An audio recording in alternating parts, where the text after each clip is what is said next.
Hello students, എല്ലാവർക്കും physics ക്ലാസ്സിലേക്ക് സ്വാഗതം. ഇത് ഫിസിക്സിൻ്റെ രണ്ടാമത്തെ ക്ലാസ്സാണ്.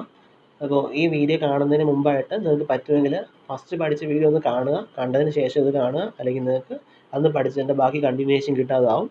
അപ്പോൾ പറ്റുമെങ്കിൽ അതൊന്ന് കണ്ടിട്ട് ഇത് കാണുക. ഓക്കെ. അപ്പോൾ ലാസ്റ്റ് ക്ലാസ്സിൽ നമ്മൾ പഠിച്ച കാര്യങ്ങൾ ഞാൻ ഒന്ന് ചുരുക്കി പറഞ്ഞുതരാം. അപ്പോൾ ലാസ്റ്റ് ക്ലാസ്സിൽ നമ്മൾ പഠിച്ചത് voltage, current, Ohm's law, resistance, ഈ 4 കാര്യങ്ങളാണ്. വോൾട്ടേജ് എന്ന് പറഞ്ഞാൽ പൊട്ടൻഷ്യൽ ഡിഫറൻസിനെയാണ് വോൾട്ടേജ് എന്ന് പറയുന്നത്. കറണ്ട് എന്ന് പറഞ്ഞാൽ ചാർജ് ഫ്ലോ ചെയ്യുന്നതിനാണ് കറണ്ട് എന്ന് പറയുന്നത്. ഓംസ് ലോ എന്ന് പറഞ്ഞാൽ വോൾട്ടേജും കറണ്ടും ഡയറക്റ്റ്ലി പ്രൊപ്പോർഷനിലാണ്. അതായത് വോൾട്ടേജ് കൂടുമ്പോൾ കറണ്ട് കൂടുന്നു, വോൾട്ടേജ് കുറയുമ്പോൾ കറണ്ട് കുറയുന്നു. പിന്നെ നമ്മൾ പഠിച്ച റെസിസ്റ്റൻസ് ആണ്. റെസിസ്റ്റൻസ് എന്ന് പറഞ്ഞാൽ ഓംസ് ലോയുടെ ഇക്വേഷൻ നമ്മൾ എഴുതുമ്പോൾ V = IR എന്നുള്ളൊരു ഇക്വേഷനാണ്. ആ ഇക്വേഷൻ്റെ അകത്ത് ഈ ആറിനെ വിളിക്കുന്ന പേരാണ് റെസിസ്റ്റൻസ് എന്ന് പറയുന്നത്. റെസിസ്റ്റൻസ് എന്ന് പറഞ്ഞാൽ ഒരു കണ്ടക്ടറിൻ്റെ അകത്തൂടെ കറണ്ട് പാസ് ചെയ്യുന്ന സമയത്ത് കണ്ടക്ടർ അതിൻ്റെ കറണ്ട് ഫ്ലോയെ ഒപ്പോസ് ചെയ്യാൻ ശ്രമിക്കും. കണ്ടക്ടറിൻ്റെ അകത്തൂടെ കറണ്ട് കടന്നു പോകുമ്പോൾ കണ്ടക്ടർ കറണ്ട് പോവാതിരിക്കാൻ വേണ്ടി ശ്രമിക്കും, അല്ലെങ്കിൽ വരുന്ന കറണ്ടിനെ എതിർക്കും. ആ ഒരു പ്രോപ്പർട്ടിയെ വിളിക്കുന്ന പേരാണ് റെസിസ്റ്റൻസ് എന്ന് പറയുന്നത്. റെസിസ്റ്റൻസ് ഓരോ മെറ്റീരിയലിനും ഓരോ രീതിയിലാണ്. റെസിസ്റ്റൻസ് ഒരുപാട് കൂടിയ മെറ്റീരിയൽസിന് നമ്മൾ ഇൻസുലേറ്റേഴ്സ് എന്നും, റെസിസ്റ്റൻസ് വളരെ കുറഞ്ഞ മെറ്റീരിയൽസിന് നമ്മൾ കണ്ടക്ടേഴ്സ് എന്നും പറയും. ഓക്കെ, ഇതൊക്കെ നമ്മൾ ലാസ്റ്റ് ക്ലാസ്സിൽ പഠിച്ചതുകൊണ്ടാണ് ഇത്ര സ്പീഡിൽ പറഞ്ഞു പോകുന്നത്. ഇനി നമുക്ക് ചില സർക്യൂട്ടിനകത്ത് എന്ത് ചെയ്യേണ്ടി വരും, റെസിസ്റ്റൻസ് ആവശ്യമായിട്ട് വരും. അപ്പോൾ ഒരു സർക്യൂട്ടിനകത്ത് റെസിസ്റ്റൻസ് കൊടുക്കാൻ വേണ്ടി നമ്മൾ ഉപയോഗിക്കുന്ന കമ്പോണൻസിൻ്റെ പേരാണ് റെസിസ്റ്റർ എന്ന് പറയുന്നത്. ഓക്കെ, റെസിസ്റ്റർ എന്ന് പറഞ്ഞാൽ ഒരു സർക്യൂട്ടിനകത്ത് റെസിസ്റ്റൻസ് കൊടുക്കാൻ വേണ്ടിയിട്ട് നമ്മൾ ഉപയോഗിക്കുന്ന കമ്പോണൻസ് ആണ് റെസിസ്റ്റേഴ്സ്. അപ്പോൾ റെസിസ്റ്റേഴ്സിൻ്റെ സിമ്പൽ ഇതാണ്. ഈ സിമ്പൽ യൂസ് ചെയ്തിട്ടാണ് നമ്മൾ സർക്യൂട്ടിനകത്ത് റെസിസ്റ്റേഴ്സിനെ റെപ്രസെൻറ്റ് ചെയ്യുന്നത്. ഇത്രയും കാര്യങ്ങൾ നമ്മൾ ലാസ്റ്റ് ക്ലാസ്സിൽ പഠിച്ചതാണ്. കൂടാതെ ലാസ്റ്റ് ക്ലാസ്സിൽ പഠിച്ച ഒരു 2 ഇക്വേഷൻസ്. ലാസ്റ്റ് ക്ലാസ്സിൽ പഠിച്ച ഫസ്റ്റ് ഇക്വേഷൻ എന്ന് പറയുന്നത് I = Q/T. അതിൽ I എന്ന് പറഞ്ഞാൽ കറണ്ടാണ്, Q ചാർജാണ്, T ടൈമാണ്.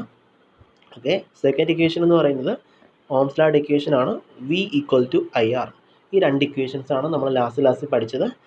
ഇതിൻ്റെ അകത്ത് തന്നെ ഓംസ് ലോയുടെ V = IR എന്ന് പറയുന്ന ഇക്വേഷനെ നമുക്ക് 3 രീതിയിൽ എഴുതാൻ പറ്റും.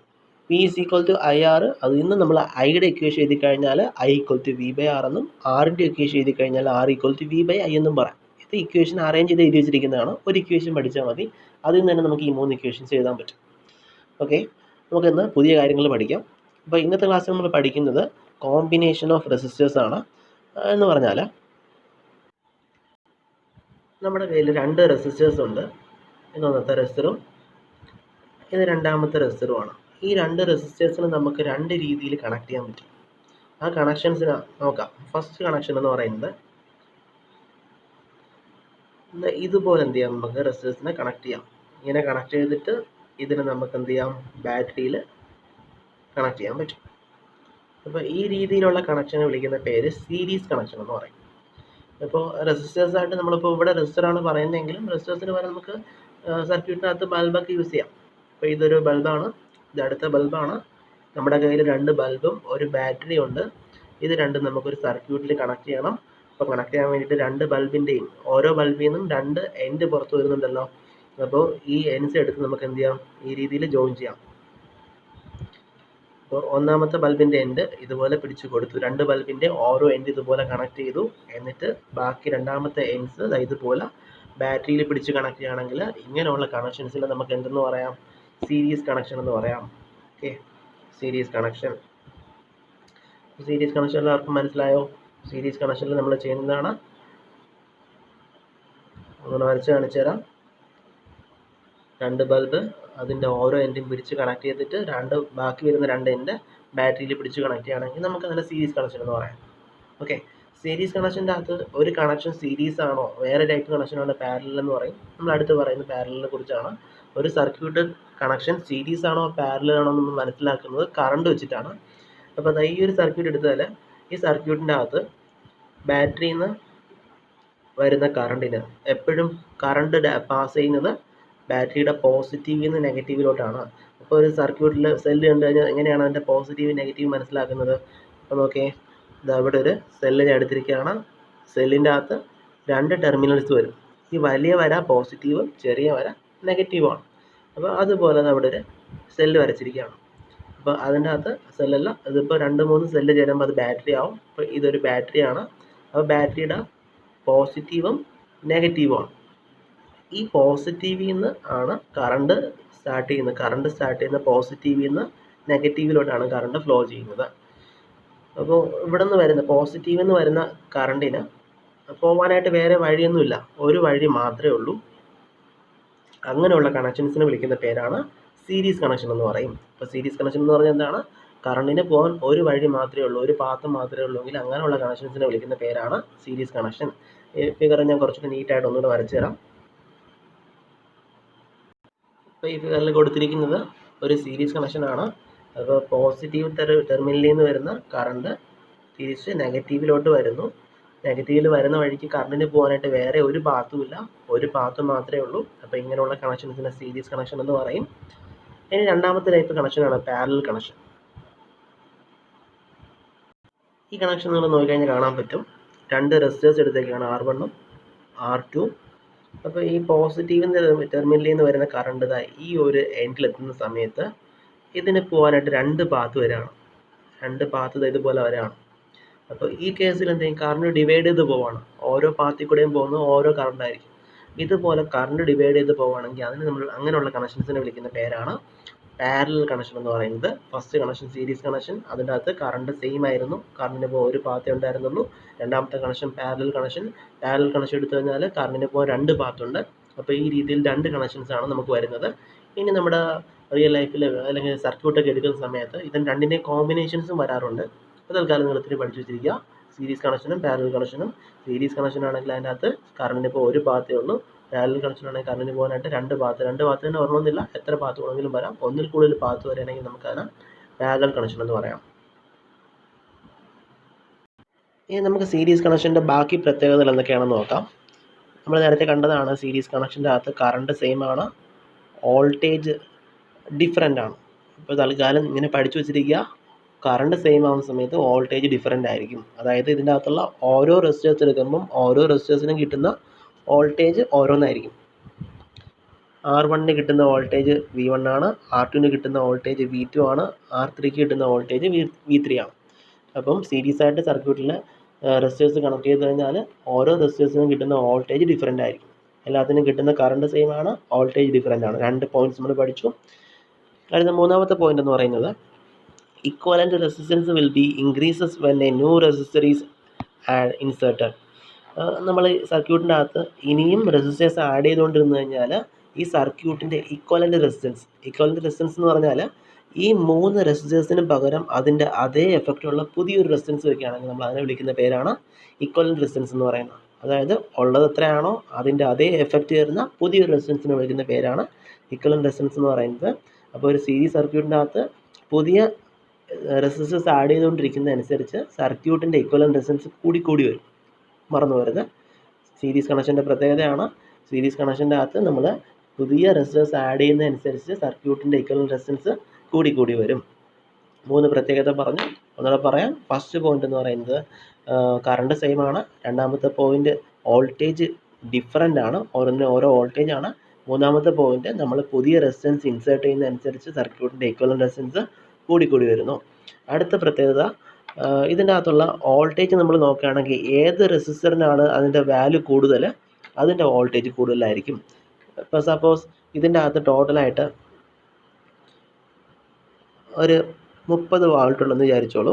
അപ്പോൾ ഒന്നാമത്തേൻ്റെ റെസിസ്റ്റൻസ് എന്ന് പറഞ്ഞാൽ ഒരു 50 ഓം ആണ്. രണ്ടാമത്തേൻ്റെ റെസിസ്റ്റൻസ് ഒരു 40 ഓം ആണ്. അടുത്തതിൻ്റെ റെസിസ്റ്റൻസ് ഒരു 70 ഓം ആണെന്ന് വിചാരിച്ചോ. അപ്പോൾ ഇതിൽ ഏറ്റവും കൂടുതൽ റെസിസ്റ്റൻസ് ഉള്ള ഏതാണ്? 70 ഓം ആണ്. അതിന് കിട്ടുന്ന വോൾട്ടേജ് കൂടുതലായിരിക്കും. ഞാൻ പറഞ്ഞില്ലേ, സീരീസ് സർക്യൂട്ട് എടുത്തു കഴിഞ്ഞാൽ അതിനകത്തുള്ള ഓരോ റെസിസ്റ്റേഴ്സിൻ്റെയും അകത്തൂടെ പാസ് ചെയ്ത് പോകുന്ന കറണ്ട് സെയിം ആണ്, വോൾട്ടേജ് ഡിഫറൻ്റ് ആണ്. അപ്പോൾ ഓരോന്നിനും കിട്ടുന്ന വോൾട്ടേജ് ഓരോന്നായിരിക്കും. അപ്പോൾ അതിൽ ഇപ്പോൾ ഒന്നാമത്തെ റെസിസ്റ്ററിന് കിട്ടുന്ന വോൾട്ടേജ് ഒരു 5 വോൾട്ട് ആണ്, രണ്ടാമത്തേന് കിട്ടുന്ന 10 വോൾട്ട് ആണെങ്കിൽ ബാക്കിയുള്ള ഫുൾ വോൾട്ടേജും കിട്ടുന്ന ആർക്കായിരിക്കും? മൂന്നാമത്തെ റെസിസ്റ്ററിനായിരിക്കും.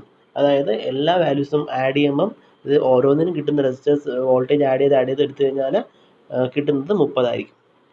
ഒന്നാമത്തേന് കിട്ടുന്ന വോൾട്ടേജ് V1, രണ്ടാമത്തേൻ്റെ വോൾട്ടേജ് V2, അടുത്തതിൻ്റെ വോൾട്ടേജ് V3 ആണെങ്കിൽ ഈ V1, V2, V3 ആഡ് ചെയ്യുമ്പോൾ കിട്ടുന്ന ടോട്ടൽ വോൾട്ടേജ് എന്ന് പറയുന്നത് 30 ആയിരിക്കും. അതിൻ്റെ അകത്ത് തന്നെ V2ൻ്റെ റെസിസ്റ്റൻസ് കൂടുതലായതുകൊണ്ട് V2ന് കിട്ടുന്ന റെസിസ്റ്റൻസും കൂടുതലായിരിക്കും.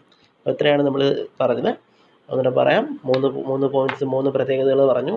സീരീസ് കണക്ഷൻ്റെ അകത്ത് കറണ്ട് സെയിം ആണ്. അത് നോക്കിയിട്ടാണ് നമ്മൾ സീരീസ് കണക്ഷൻ ആണെന്ന് മനസ്സിലാക്കുന്നത്.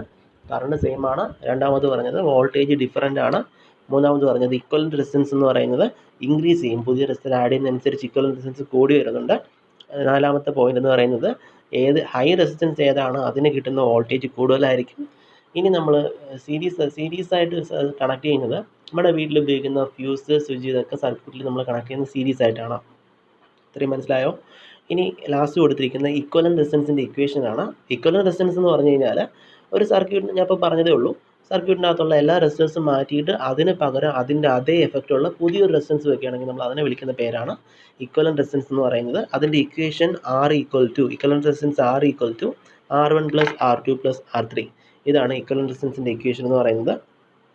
അതിനടുത്ത് നമ്മൾ പഠിക്കുന്നത് പാരലൽ കണക്ഷനാണ്. പാരലൽ കണക്ഷൻ എന്താണെന്ന് ഞാൻ പറഞ്ഞു. പാരലൽ കണക്ഷൻ എന്ന് പറയുമ്പോൾ വരുന്ന കറണ്ടിന് പോകാനായിട്ട് വേറെ വേറെ പാത്ത് ഉണ്ടെങ്കിൽ നമ്മളതിനെ പാരലൽ കണക്ഷൻ എന്ന് പറയും. കറണ്ട് ഡിവൈഡ് ചെയ്ത് പോവുകയാണെങ്കിൽ നമുക്കതിനെ ആ സർക്യൂട്ട് പാരലൽ കണക്ഷനിലാണെന്ന് പറയാം. അപ്പോൾ പാരലൽ കണക്ഷൻ്റെ ഫസ്റ്റ് പ്രത്യേകത നമ്മൾ പറഞ്ഞു, കറണ്ട് ഡിഫറൻ്റ് ആണ്, വോൾട്ടേജ് സെയിം ആണ്. നമ്മൾ ആദ്യത്തെ സീരീസിലാണെങ്കിൽ നമ്മൾ പഠിച്ചെന്താണ്, കറണ്ട് സെയിം ആയിരുന്നു, വോൾട്ടേജ് ഡിഫറൻ്റ് ആണ്. അപ്പോൾ പഠിക്കാൻ എളുപ്പമുണ്ട്, ഒന്ന് പഠിച്ചു കഴിഞ്ഞാൽ ഓപ്പോസിറ്റ് പറഞ്ഞാൽ മതി. സീരീസിൽ കറണ്ട് സെയിം ആയിരുന്നു, വോൾട്ടേജ് ഡിഫറൻ്റ് ആണ്. ഇതിൽ തിരിച്ചു പറയണം, ഇതിൻ്റെ അകത്തുള്ള കറണ്ട് ഡിഫറൻ്റ് ആണ്, വോൾട്ടേജ് സെയിം ആണ്. അടുത്ത പ്രത്യേകത, ഇതിൻ്റെ അകത്ത് നമ്മൾ ഓരോ റെസിസ്റ്റേഴ്സ് ആഡ് ചെയ്യുന്നതനുസരിച്ച് ഇതിൻ്റെ എഫക്റ്റീവ് റെസിസ്റ്റൻസ്, ഇക്വലൻ്റ് റെസിസ്റ്റൻസ് കുറഞ്ഞു വരുന്നു. അത് ഇതിൻ്റെ ഒരു പ്രത്യേകതയാണ്.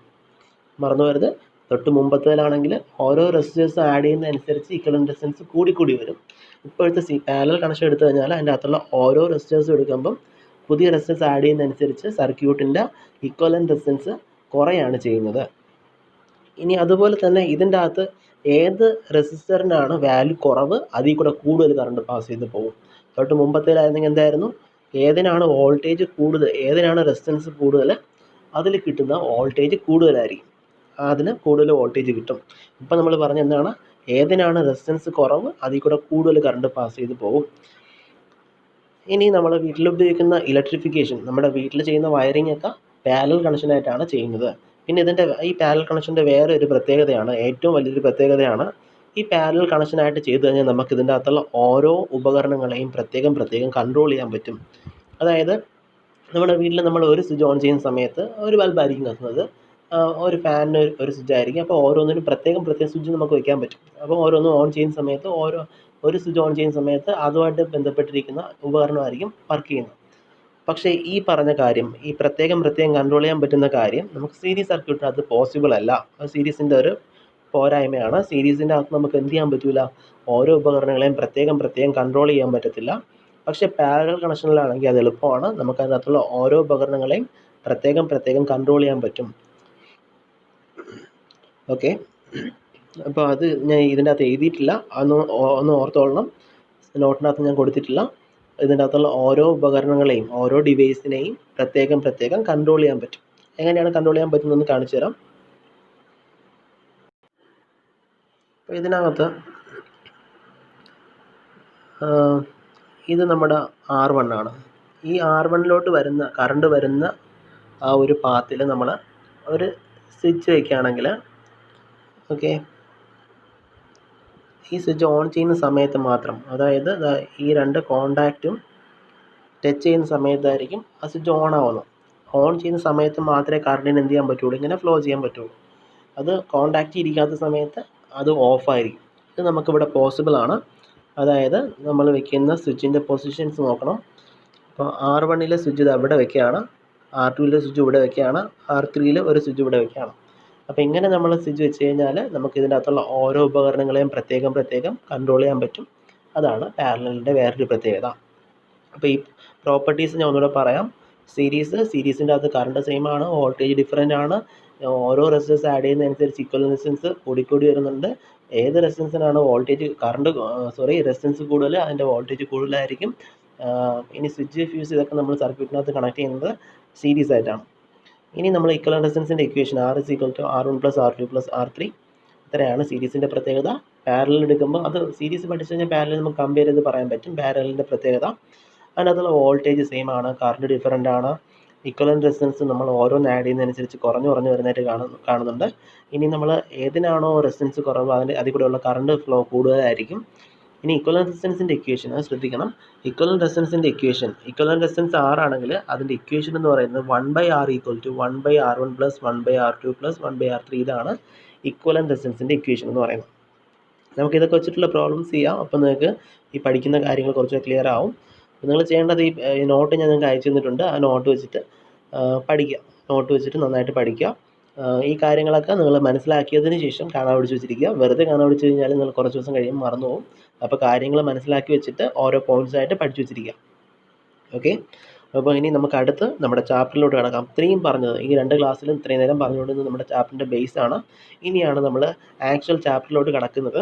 അപ്പോൾ നമ്മുടെ ചാപ്റ്ററിൻ്റെ പേര് ഒന്നുകൂടെ ഓർമ്മപ്പെടുത്തുകയാണ്. ചാപ്റ്ററിൻ്റെ പേര് എഫക്റ്റ് ഓഫ് ഇലക്ട്രിക് കറണ്ട് എന്നാണ്. ഇലക്ട്രിക് കറണ്ടിൻ്റെ എഫക്ട്സ് എന്തൊക്കെയാണെന്നാണ് നമ്മൾ ഈ ചാപ്റ്ററിൽ പഠിക്കുന്നത്. അപ്പം ഇത് ഇലക്ട്രിക് കറണ്ടിന് ഒരുപാട് എഫക്റ്റ് ഉണ്ട്. അതായത് നമ്മൾ ഏതെങ്കിലും ഒരു ഉപകരണത്തിലോട്ട് കറണ്ട് കൊടുക്കുന്ന സമയത്ത് ആ ഉപകരണം അതിൻ്റെ എഫക്റ്റ് ആയിരിക്കും നമുക്ക് തരുന്നത്. എക്സാമ്പിളായിട്ട് ഒരു ബൾബ് എടുക്കുകയാണെങ്കിൽ നമ്മൾ ബൾബിലോട്ട് കറണ്ട് കൊടുക്കുമ്പം ബൾബ് നമുക്ക് തിരിച്ചെന്ത് ചെയ്യും? ലൈറ്റ് തരും. അപ്പോൾ അത് ലൈറ്റ് എഫക്റ്റ് ആണ്. അതുപോലെ ഒരു അയൺ ബോക്സ് ആണെങ്കിൽ നമ്മൾ കറണ്ട് കൊടുക്കുന്ന സമയത്ത് നമുക്ക് ഹീറ്റ് ആയിരിക്കും തരുന്നത്. അത് അയൺ ബോക്സിൻ്റെ ഹീറ്റ് എഫക്റ്റ് ആണ്. അപ്പോൾ ഇങ്ങനെ കറണ്ടിന് ഒരുപാട് എഫക്റ്റ് ഉണ്ട്. അതിൽപ്പെട്ട 1-2 എഫക്റ്റ് മാത്രം നമ്മൾ ഈ ചാപ്റ്ററിൽ ഡിസ്കസ് ചെയ്യുകയാണ്. അപ്പോൾ അതിൽ നമ്മൾ മെയിനായിട്ടും പഠിക്കുന്ന 2 എഫക്റ്റ് എന്ന് പറയുന്നത് ഹീറ്റ് എഫക്റ്റും ലൈറ്റ് എഫക്റ്റും ആണ്. അപ്പോൾ നമ്മൾ ഈ ചാപ്റ്ററിൽ പഠിക്കുന്ന എഫക്റ്റ് ഏതൊക്കെയാണ്? ഹീറ്റ് എഫക്റ്റും ലൈറ്റ് എഫക്റ്റും ആണ്. നമുക്ക് ഈ ചാപ്റ്ററിൻ്റെ ഇൻട്രൊഡക്ഷൻ ഒന്ന് നോക്കാം. എനർജി എന്ന് പറഞ്ഞാൽ ഒരു വർക്ക് ചെയ്യാനുള്ള എബിലിറ്റി നമ്മൾ വിളിക്കുന്ന പേരാണ് എനർജി എന്ന് പറയുന്നത്. എനർജി ഒരുപാട് തരത്തിലുള്ള എനർജി ഉണ്ട്. നമുക്കറിയാവുന്ന കുറച്ച് എനർജി നോക്കാം. Heat energy, light energy, chemical energy, അങ്ങനെ ഒരുപാട് ടൈപ്പ് എനർജി ഉണ്ട്. അപ്പോൾ എനർജി എന്ന് പറഞ്ഞാൽ എന്താണ്? ഒരു വർക്ക് ചെയ്യാനുള്ള എബിലിറ്റിയാണ് നമ്മൾ എനർജി എന്ന് പറയുന്നത്. ഇനി എനർജി ഇലക്ട്രിക്കൽ എനർജി നമുക്ക് ഡയറക്റ്റായിട്ട് ഉപയോഗിക്കാൻ പറ്റില്ല. നമ്മുടെ വീട്ടിൽ കറണ്ട് മാത്രമുണ്ട്, ബാക്കി ഒരു ഉപകരണവും ഇല്ല. അതുകൊണ്ട് ഒരു യൂസും ഇല്ല, നമുക്ക് ഉപയോഗിക്കാൻ പറ്റത്തില്ല. ഇലക്ട്രിക്കൽ എനർജി അല്ലെങ്കിൽ എനർജി എന്ന് പറഞ്ഞാൽ വർക്ക് ചെയ്യാനുള്ള എബിലിറ്റിയാണ്. അപ്പോൾ ഇലക്ട്രിക്കൽ എനർജി ഒരു എനർജി തന്നെയാണ്. അപ്പം ഇലക്ട്രിക്കൽ എനർജി ഉപയോഗിച്ച് നമുക്ക് വർക്ക് ചെയ്യാൻ പറ്റും. പക്ഷേ വർക്ക് ചെയ്യണമെങ്കിൽ ഇലക്ട്രിക്കൽ എനർജി ഉപയോഗിച്ച് വർക്ക് ചെയ്യണമെങ്കിൽ അതിന് നമുക്ക് എന്ത് വേണം? കുറച്ച് ഡിവൈസുകൾ വേണം. ആ ഡിവൈസിൻ്റെ എഫക്റ്റുകളായിരിക്കും നമ്മൾ യൂട്ടിലൈസ് ചെയ്യുന്നത്. അപ്പോൾ എനർജി എന്താണെന്ന് പറഞ്ഞു. ഇലക്ട്രിക്കൽ എനർജി നമുക്ക് ഡയറക്റ്റായിട്ട് ഉപയോഗിക്കാൻ പറ്റില്ല. ഒരു ഡിവൈസിൻ്റെ അകത്ത് ഇലക്ട്രിസിറ്റി പാസ് ചെയ്യുന്ന സമയത്ത് ആ ഡിവൈസ് അതിൻ്റെ എഫക്റ്റ് പുറത്ത് കാണിക്കും. കറണ്ട് കാരണമുള്ള എഫക്റ്റ് എന്താണെന്ന് പുറത്ത് കാണിക്കും. അപ്പോൾ കുറച്ച് എഫക്ട്സ് നമുക്ക് നോക്കാം. Heat effect, light effect, mechanical effect, chemical effect, ഇതൊക്കെയാണ് മെയിനായിട്ടുള്ള എഫക്റ്റ് എന്ന് പറയുന്നത്.